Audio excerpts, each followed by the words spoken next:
Hello, welcome to our DataVis and Gen AI class demonstration video. The project we worked on is called Data Insights Tour for podcasts. The idea is that the users may have domain expertise. They might know uh, be knowledgeable about the subject matter, but they don't have the technical skills or the visualization skills to analyze the data. And so how do we enable exploratory data analysis using AI with automation? And so the way we try to build an application to meet that need is to create this exploration through branching different insights. The type here first, the user uploads the data, and upon uploading the data, as we saw, they get the data table. And after that, they're able to analyze. And this is a Python uh, script that uses statistical analysis. There's no AI at this point.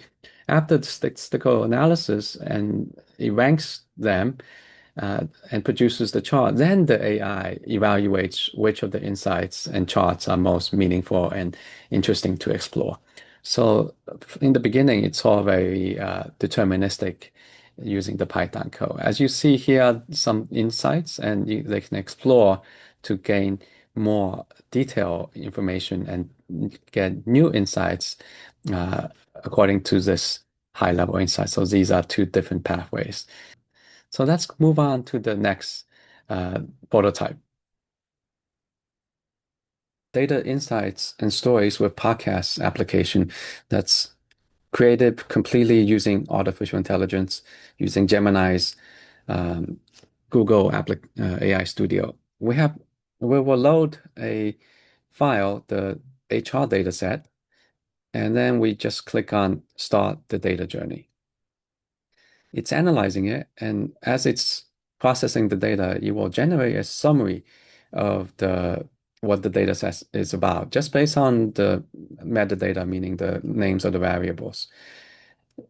And so we're learning about the types of jobs at the school they went to, and these are the statistics. So these are the variables on the left, um, and the summaries here. It's also showing a live preview of only the columns that's used in the data to generate this scatter plot. So it's scatter plotting the year versus the years of experience, the age versus years of experience. One thing to know, it's not such a spectacular insight. So we might have to find different branch. What's the correlation between performance score and bonus account? So let's try that. Also, in this chat box, the end user could type in any query they want. And when they type in the chat, what is the relationship between, let's choose two variables here. Satisfaction, new branch, you see relationship between satisfaction and performance score.